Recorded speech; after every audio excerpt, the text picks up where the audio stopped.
Hello year one, it's Mr. Diaz here, introducing the video for week 6 already of summer 2. It is normally Miss Guthrie who introduces the video, but she will be here later on to tell you another of her fantastic stories. Don't you worry. This week we have received many videos on our email account, videos of you performing the story of We're Going on a Bear Hunt. We have received videos of you joining the virtual sports day. We have seen some photos as well of some of your work. It is fantastic. Keep it up. We love receiving them. We want to see some more in the next few weeks. I am now going to run through the overview for next week's home learning. And don't forget that you have the links, the overview up there, and all the resources that I mentioned, they will be down there. And once I finished, and as I said earlier, Miss Guthrie will be here to tell you a story. We really hope you enjoy the activities, and please don't forget to send us your videos or any work that you do. See you later.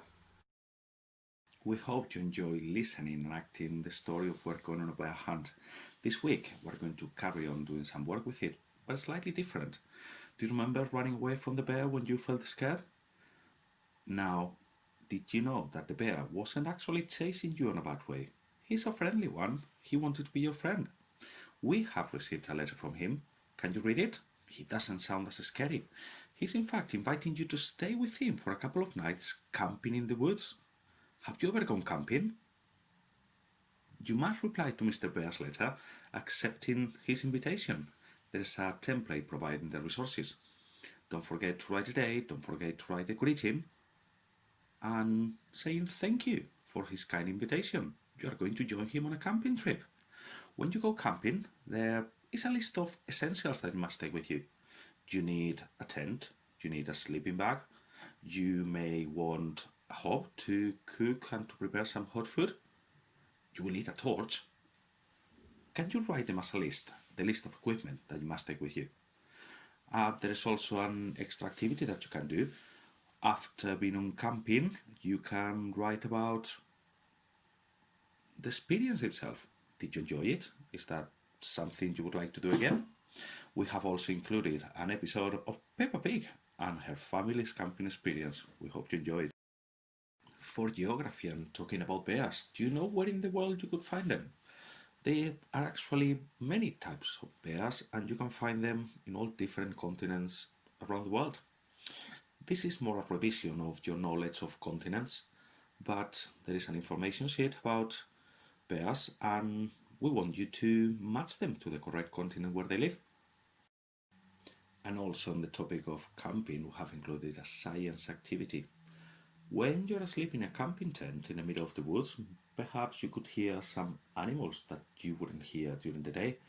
They are called nocturnal animals. Can you think of an owl and the hooting? Do-do-do, do-do-do. Find out about them. Can you sort the animals between nocturnal and diurnal animals? We also have a reading comprehension activity about a camping trip. As usual, there is a choice of 3 different levels of difficulty. Choose the one you feel more comfortable with, but not forgetting to challenge yourself. For art, we want you to follow the step-by-step instructions to have a go at drawing an owl. And also, using your understanding of symmetry, you can complete the picture of this owl. In maths this week, we're looking at position and direction. Do you know which way is left and which way is right? You can use the provided PowerPoint to familiarize yourself with directions, half turns and quarter turns, which follows up from the work we did on fractions last week. There's also a game called the preposition game. This involves putting a toy in different places and explaining where you have put the toy. Have you put the toy on top? Have you put the toy under? Have you put the toy next to the cupboard? In the cupboard? Following week, we're going to be looking at clocks, so we have included a short PowerPoint this week to get you in the mood for it. Don't forget to keep practicing your phonics and sight words using Phonics Play. There are lots of resources and games in there. And also continue practicing your reading using Backlab. If you are having any problems logging in, please drop us an email and we'll get back to you as soon as possible with instructions.